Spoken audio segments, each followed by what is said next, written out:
Na área médica e ações de compaixão e graça. Por onde a carreta passa, leva a mensagem de que Jesus Cristo é a única esperança. Todos verão e o glorificarão. Todos verão. Eis o apelo da nossa igreja que sempre entendeu ser ordem do Senhor, a pregação do Evangelho à nossa gente, para que você, meu irmão, oferte, ore e fale que Cristo é a única esperança. Vamos abrir a palavra do Senhor no capítulo 4 de Atos. Nós vamos em pé, irmãos, ler os primeiros 21 versículos desse capítulo. Atos 4, versículo 1 diz-nos assim: Falavam eles ainda ao povo, quando sobrevieram os sacerdotes, o capitão do templo e os saduceus, ressentidos por ensinarem eles o povo e anunciarem em Jesus a ressurreição dentre os mortos. E os prenderam, recolhendo-os ao cárcere até o dia seguinte, pois já era tarde. Muitos, porém, dos que ouviram a palavra, aceitaram, subindo o número de homens a quase 5.000. No dia seguinte, reuniram-se em Jerusalém as autoridades, os anciãos e os escribas, com o sumo sacerdote Anás, Caifás, João, Alexandre e todos os que eram da linhagem do sumo sacerdote. E pondo-os perante eles, os arguíram: com que poder, ou em nome de quem fizestes isto? Então Pedro, cheio do Espírito Santo, lhes disse: autoridades do povo e anciãos, visto que hoje somos interrogados a propósito do benefício feito a um homem enfermo e do modo por que foi curado, tomai conhecimento, vós todos e todo o povo de Israel, de que em nome de Jesus Cristo Nazareno, a quem vós crucificastes e a quem Deus ressuscitou dentre os mortos, sim, em seu nome é que este está curado perante vós. Este Jesus é pedra rejeitada por vós, os construtores, a qual se tornou a pedra angular. E não há salvação em nenhum outro, porque abaixo do céu não existe nenhum outro nome dado entre os homens, pelo qual importa que sejamos salvos. Ao verem a intrepidez de Pedro e João, sabendo que eram homens iletrados e incultos, admiraram-se e reconheceram que haviam eles estado com Jesus. Vendo com eles o homem que fora curado, nada tinham que dizer em contrário. E mandando-os sair do sinédrio, consultavam entre si, dizendo: que faremos com estes homens? Pois, na verdade, é manifesto a todos os habitantes de Jerusalém que um sinal notório foi feito por eles, e não podemos negar. Mas, para que não haja maior divulgação entre o povo, ameacemo-los para não mais falarem neste nome a quem quer que seja. Chamando-os, ordenaram-lhes que absolutamente não falassem, nem ensinassem em o nome de Jesus. Mas Pedro e João lhes responderam: julgai se é justo diante de Deus ouvir-vos antes a vós, outros, do que a Deus, pois nós não podemos deixar de falar das coisas que vimos e ouvimos. Depois, ameaçando-os mais ainda, os soltaram, não tendo achado como os castigar por causa do povo, porque todos glorificavam a Deus pelo que acontecera. Podem assentar.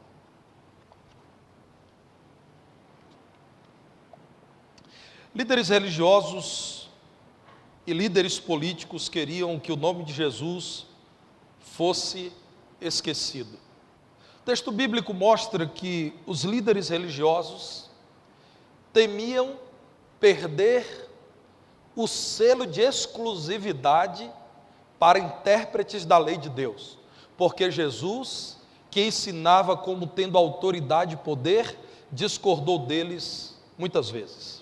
Os líderes políticos temiam que continuasse crescendo o número dos discípulos de Jesus que não se submetiam a autoridades que se colocassem acima do nome de Jesus. Mas o que fazer Aqueles homens e também muitas mulheres diziam que Jesus ressuscitou e eles viram Jesus ressurreto e eles estiveram com Jesus que apresentou-se num corpo glorioso. E mais ainda, agora, diante de todas as testemunhas, não era possível negar que um homem foi curado. E não era um homem qualquer. No capítulo 4 mesmo, versículo 22, a palavra de Deus diz que esse homem curado por Pedro e João tinha mais de 40 anos. Era um homem que vivia na porta do templo em Jerusalém, chamada Formosa, e ele era coxo, ele lidava com uma limitação nas pernas, e era levado àquele lugar para pedir esmolas. Pedro e João, olhando para aquele homem, diante da porta do templo, chamada Formosa, disse: olha para nós. O homem achava que receberia alguma esmola, mas Pedro e João, olhando firmemente, disseram aquilo que Pedro comunicou com sua própria boca: não possuo nem prata nem ouro, mas o que nós temos aqui, o que eu tenho, isso eu te dou, em nome de Jesus Cristo Nazareno, anda. A palavra de Deus diz que aquele homem foi levantado, os seus pés e tornozelos se firmavam, e no versículo 8 do capítulo 3, a palavra de Deus diz que ele deu um salto e passou a andar, e entrou no templo saltando e louvando a Deus. O que fazer?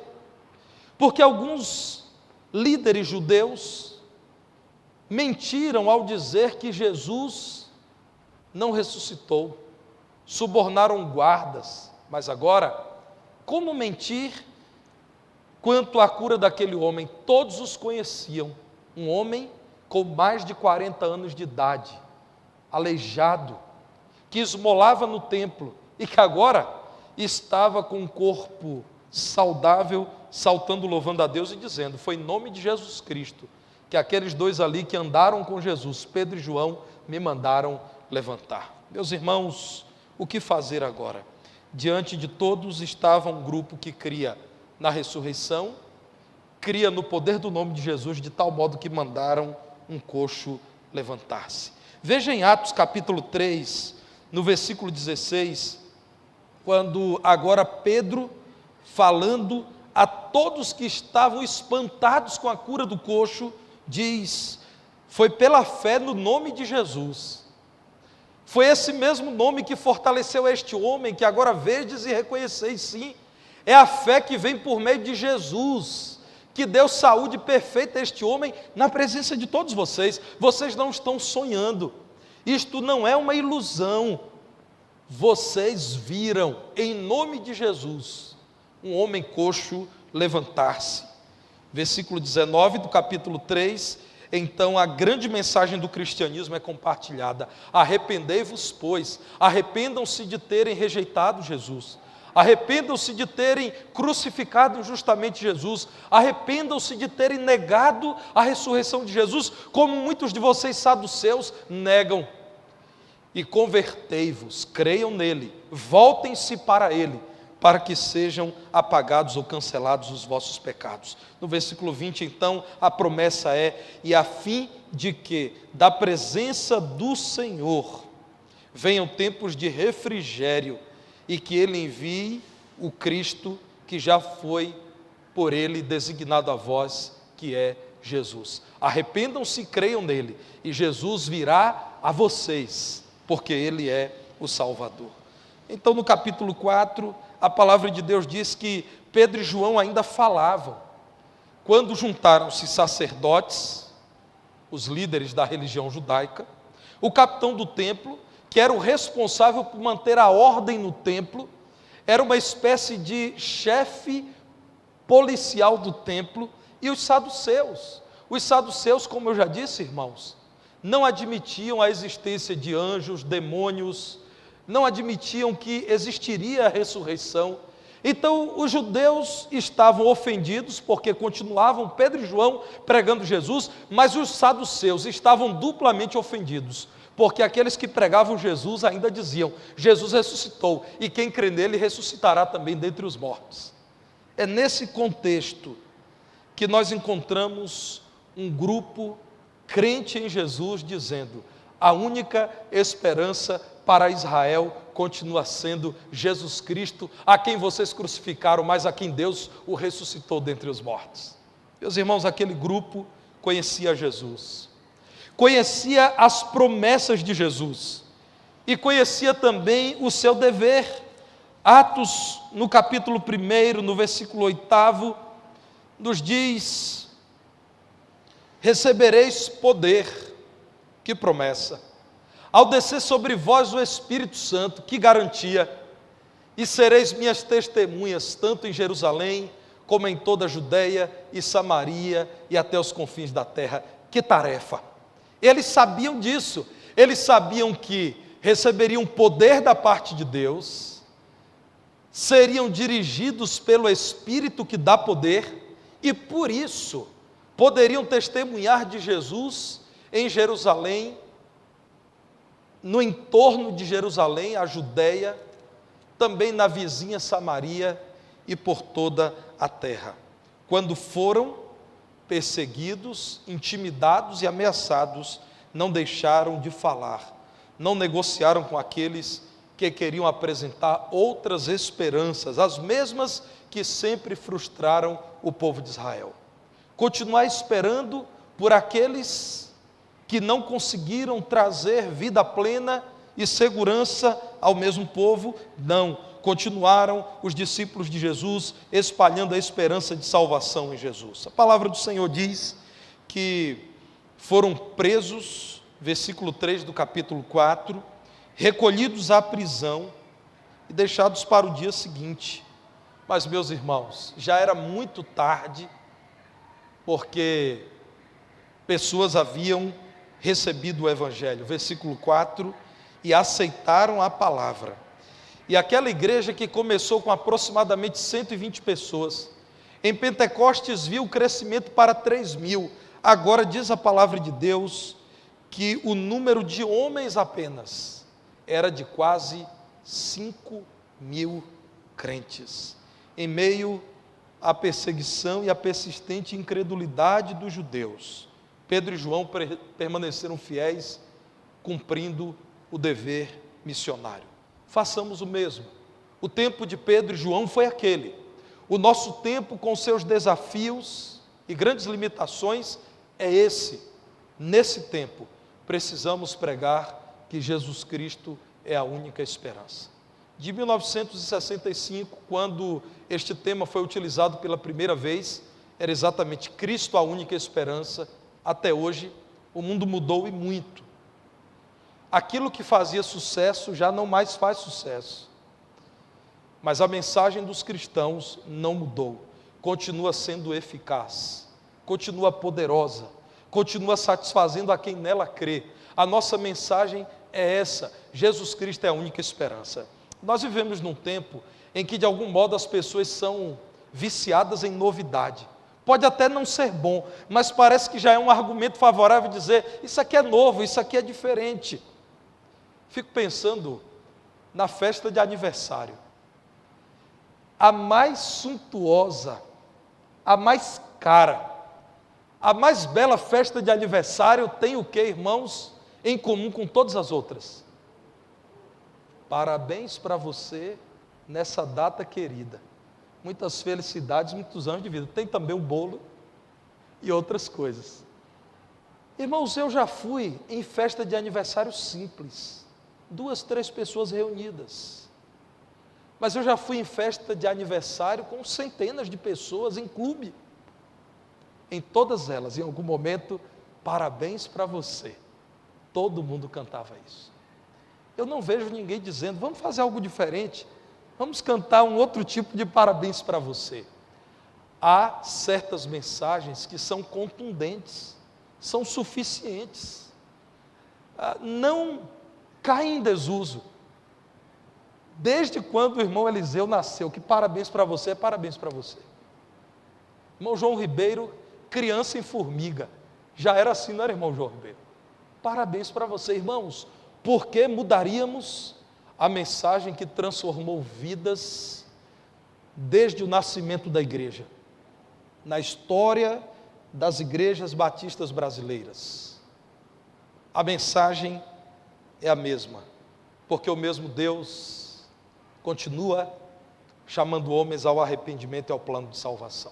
Jesus Cristo é a única esperança que devemos anunciar ao Brasil. Certa vez perguntaram ao pastor Charles Spurgeon por que o ministério dele era tão produtivo, por que a influência dele aumentava tanto no mundo da sua época. Ele era o pastor do Tabernáculo Batista Metropolitano em Londres. E ele disse: o meu povo ora por mim. O meu povo ora por mim. É por isso que eu tenho podido fazer tanto. Dentre outras lições dessa resposta de Spurgeon, para mim fica a lembrança de que nenhum pastor, nenhum grupo de pastores fará aquilo que todo o povo de Deus deve fazer. É responsabilidade, portanto, do povo de Deus orar para que os obreiros que a Igreja de Cristo ordenou. Eu insisto nisso aqui na igreja. Pastor não é um forasteiro, é um irmão em Cristo Jesus, que a reunião dos crentes em Cristo Jesus disse: meu irmão, nos lidere. Mas ele não é, irmãos, o único responsável por pregar a mensagem do Evangelho, todos nós. Então, devemos anunciar fazendo isso em oração. Atos 2,42 não é o único texto, mas é um exemplo de como a igreja lidava com a sua agenda de oração. Atos 2,42, eles perseveravam na doutrina dos apóstolos, e a doutrina dos apóstolos era: Jesus Cristo é o Salvador, morreu, ressuscitou e vivo está. Perseveravam os primeiros crentes na comunhão, eles eram irmãos, no partir do pão e também nas orações. Essa é a mensagem que devemos anunciar em oração. Devemos anunciar também com autoridade.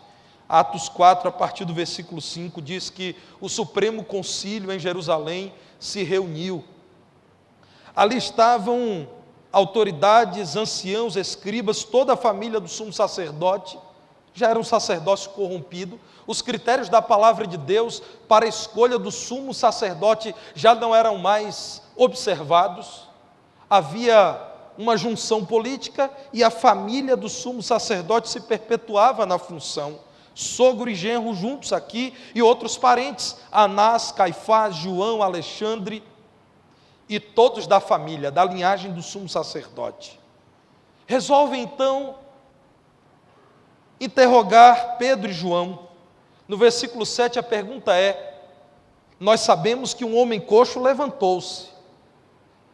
Em nome de quem ou com qual poder vocês fizeram isso? Pergunta retórica. Eles sabiam. Eles fizeram isso em nome de Jesus. Publicamente, Pedro e João disseram, em nome de Jesus Cristo, e como Jesus era um nome, irmãos, relativamente comum em Jerusalém, entre os judeus, então eles delimitaram: Jesus que é o ungido, o Cristo, aquele de Nazaré. É esse Jesus de quem estamos falando. Portanto, perguntar em nome de quem mandaram que um coxo levantasse era uma pergunta retórica. A palavra de Deus diz que a resposta foi dada com Pedro cheio do Espírito Santo. Não tente pregar o Evangelho sem que você tenha autoridade, autorização, legitimidade dada por Deus. Não apenas falar sobre Deus, mas falar na presença de Deus. O que o texto bíblico diz é que Pedro estava cheio do Espírito Santo quando disse às autoridades: já que vocês nos interrogam, nós queremos dizer a todos vocês, Atos 4:10, saibam todos que foi em nome de Jesus Cristo o Nazareno, a quem vocês crucificaram e a quem Deus ressuscitou dentre os mortos. Sim, é em nome desse Jesus que este homem foi curado diante de todos vocês.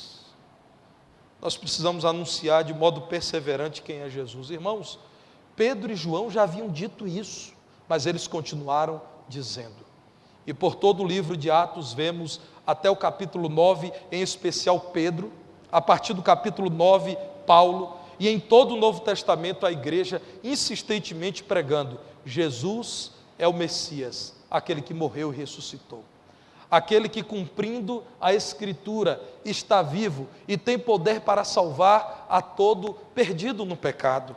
A mensagem não foi modificada. A mensagem, meus irmãos, foi insistentemente pregada. No Brasil de 2021, precisamos anunciar que Jesus Cristo é a única esperança. É a única esperança com a qual devemos nos identificar.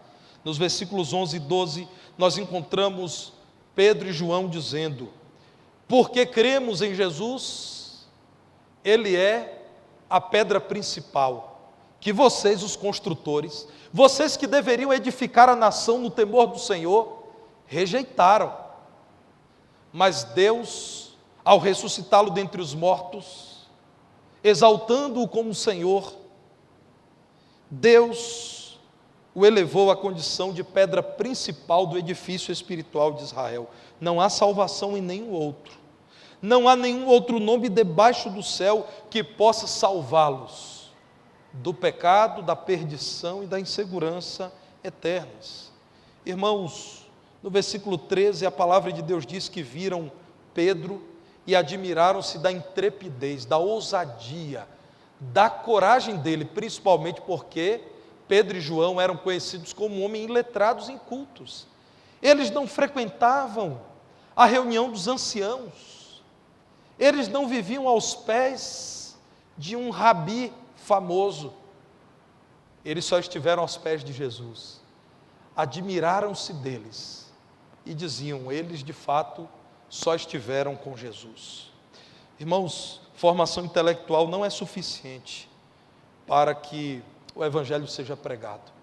Um homem como Paulo, de mente brilhante, pode ser usado para a glória de Deus, sim, ainda hoje. Deus usa homens e mulheres com excelente formação intelectual para que glorifiquem o nome de Jesus. Mas isso só não é suficiente. Engajamento nas redes sociais não é suficiente. Há crentes que começam a acreditar que não precisam mais da vida comunitária na igreja. Eles precisam de uma atividade engajada nas redes sociais e acreditam que já falaram de Cristo. Irmãos, dificilmente, não é que não exista, mas dificilmente alguém responderá a você nas redes sociais dizendo: pois eu quero continuar estudando a Bíblia com você. Dá um joinha, coloca um amém. Engajamento nas redes sociais não é suficiente. Nada substituirá o papel da igreja de Cristo. Se você acredita-se um militante do Evangelho porque você posta o tempo todo mensagens bíblicas e isso é bom, você está enganado. Isso não é tudo, não é suficiente. Há uma parte da população que não está nas redes sociais. Normalmente você tem as pessoas mais próximas a você. A gente que vive em lugares, nesse imenso Brasil, que não tem acesso à energia elétrica, a celulares, notebooks. Recursos financeiros também não são suficientes. Como eu disse, a formação intelectual nas mãos de Deus pode ser uma bênção, e é. A presença nas redes sociais, as igrejas estão nas redes sociais, pode ser uma bênção, e é. Os recursos financeiros são uma bênção, usados para a pregação do Evangelho, mas não são suficientes, irmãos. Há igrejas que conseguem ter um grande saldo financeiro e não sabem o que fazer. Graças a Deus não é o nosso caso. Nós temos mais sonhos do que recursos financeiros, mas não reclamamos, porque Deus tem suprido as nossas necessidades. Mas, irmãos, não é suficiente um cristão dedicar uma elevada oferta em dinheiro e não dar testemunho de Cristo, e não orar por missões. Militância política não é suficiente. Confundir pregação do Evangelho com uma ideologia política é um erro. Isso não deu certo no princípio da igreja e nunca dará certo. Não é suficiente. Aliás, os irmãos fiquem sempre em paz. O compromisso dessa igreja está mantido. Nunca os irmãos entrarão nessa igreja para que, em lugar da pregação do Evangelho, ouçam uma pregação acerca de partidos ou de personalidades políticas. Nada substitui a pregação do Evangelho. Nada, irmãos. Jesus Cristo é a maior necessidade do homem e a única esperança de salvação. Anos atrás, Eu era um pastor recém-chegado a essa igreja e ainda estava conhecendo as pessoas. E então visitei um casal e fiquei interessado pela história de tanta pecaminosidade daquela família, de tanta maldade, como eles foram transformados, como eles chegaram a Cristo. E então aquele irmão começou a me falar da ida dele ao banco. Ele era gerente de uma empresa e constantemente ia a uma agência bancária aqui da cidade e era atendido por um membro desta igreja. E aí ele disse assim para mim: pastor, eu não sabia nada de Jesus. A primeira vez que eu vi Jesus foi na vida de fulano de tal. E como eu vi Jesus na vida dele, eu perguntei a ele: qual é a sua religião? Aí ele ficou cortando o caminho, aí disse: é Jesus, eu creio em Jesus, leia a Bíblia. E eu insisti: mas você é de uma igreja? Ele disse: sim, eu sou da igreja de Jesus. Mas qual é a igreja? Olha, é uma igreja em que a gente só prega o evangelho. E quanto mais ele falava de Jesus, eu perguntava: mas qual é a igreja? Ele disse: agora que eu te falei de Jesus, eu vou te dizer, eu frequento a primeira igreja batista. Aquele irmão disse que chegou em casa naquele dia e falou: esposa, eu preciso ir na igreja daquele bancário que me atende sempre. Ele me disse hoje qual é o lugar, e nós vamos lá. E ele disse que veio aqui no domingo. À época, ele ouviu o sermão uma vez, domingo à noite. O pastor pregou, fez o apelo, ele entregou a vida a Cristo, foi batizado, tornou-se crente em Jesus. Ainda hoje ele e toda a sua casa serve ao Senhor. Ele serve ao Senhor com toda a sua família. Irmãos, volto a dizer, olhe para o texto bíblico e veja os apóstolos dizendo: nós temos um negócio, o nosso negócio é pregar que não há salvação por outro meio. Em nossos dias, formação intelectual, engajamento nas redes sociais, recursos financeiros e militância política não substituirão a pregação do Evangelho. Pregue que Jesus Cristo é a única esperança. Identifique-se com isso. Que as pessoas, antes de tudo, saibam que vocês são discípulos de Jesus e que vocês creem que existe uma esperança para o nosso povo sofrido. Essa esperança tem nome e sobrenome, que é o ofício dele, Jesus Cristo. Jesus Cristo é a única esperança para a qual os brasileiros precisam olhar. Pedro e João chamam os seus ouvintes à Bíblia e a Cristo. Vejam, irmãos, que Pedro cita o Salmo 118, versículo 22. Portanto, é uma pregação bíblica. Aliás, a pregação bíblica normalmente é a pregação que nos fala da profecia cumprida em Cristo. Toda a profecia acerca do Messias. Pedro, ao falar da sua esperança, ele cita a Escritura. O texto usado é Salmo 118, 22. Sabe quando o salmista diz que haveria uma pedra que seria rejeitada? Pois essa pedra rejeitada é a principal, somente nela há salvação. Os profetas, como João, o Batista, são pedrinhas nessa construção. A pedra fundamental, o alicerce, é aquela pedra que vocês rejeitaram, mas que Deus glorificou. Então a pregação de Pedro leva as pessoas a olharem para a palavra e para Cristo. Aliás, Pedro era discípulo de Jesus Cristo. E em Marcos capítulo 1, versículo 22, está bem aqui a marca do Senhor Jesus Cristo quando pregava. Por que Jesus impressionava?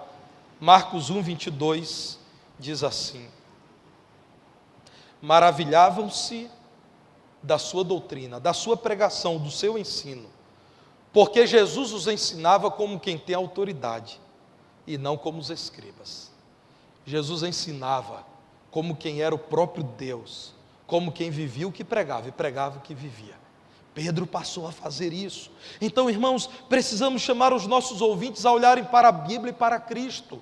Evangelização que não compartilha as boas novas reveladas na palavra não é evangelização. Irmão, me desculpe, mas se você diz às pessoas mensagens que têm mais a ver com otimismo, pensamento positivo, confissão positiva, mas você não leva as pessoas a Cristo e a Bíblia, você não está pregando o Evangelho.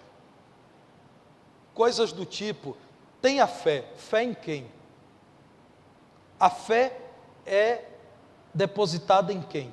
Seja claro, creia no poder do Evangelho. Então, ao pregar, deixe muito claro qual é a mensagem da palavra de Deus e conclua sempre com Cristo. Chame as pessoas a olharem para Cristo. Dê testemunho vivo. Quando Pedro e João pregaram, eles continuaram dizendo para o Sinédrio: nós não vamos deixar de pregar essa verdade, ainda que vocês nos ameacem. Não é novidade a existência de leis, ou a tentativa de se aprovar leis, como há no Brasil, para tentar impedir que cristãos falem abertamente de Cristo. Quando chega o momento, irmãos, em que ficamos entre a ordem dos homens e a vontade de Deus, devemos obedecer mais a Deus do que a homens. É o que está escrito no versículo 19 de Atos 4.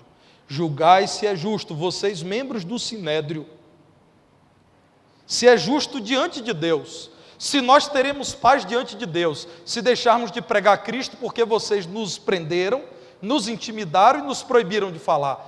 É justo antes ouvir a vocês do que a Deus? É claro que não é justo. Nós continuaremos testemunhando de Cristo. E tem mais, esse homem continuará vivo, a não ser que vocês o matem. Mas se vocês o matarem, ele permanecerá vivo na memória das pessoas, de que ele era um mendigo na porta do templo Formosa, e ele levantou quando mandamos que ele se levantasse em nome de Jesus Nazareno. Vocês não poderão apagar isso da memória de tanta gente que estava no templo e viu o homem pulando e saltando de alegria na presença de Deus. Nós continuaremos dando testemunho de Cristo. É o nosso compromisso de vida. No versículo 20 eles dizem: por que faremos isso? Não é porque queremos provocar vocês, não é porque queremos nos indispor com vocês. A única razão é: nós não podemos deixar de falar das coisas que vimos e ouvimos.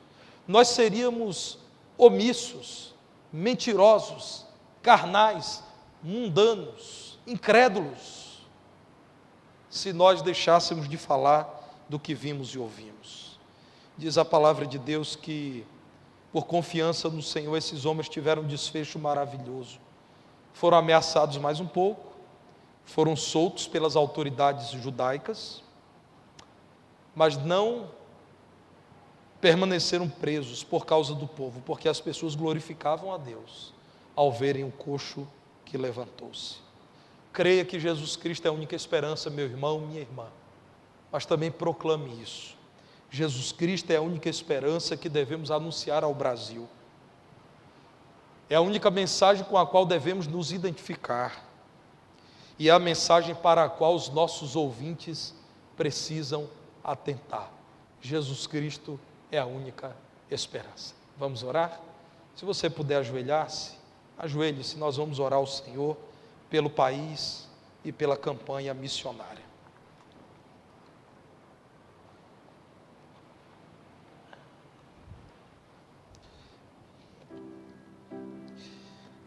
Nós reconhecemos, Senhor, a Tua grandeza, a Tua santidade, a Tua soberania, a Tua sabedoria, mas há tantos que ainda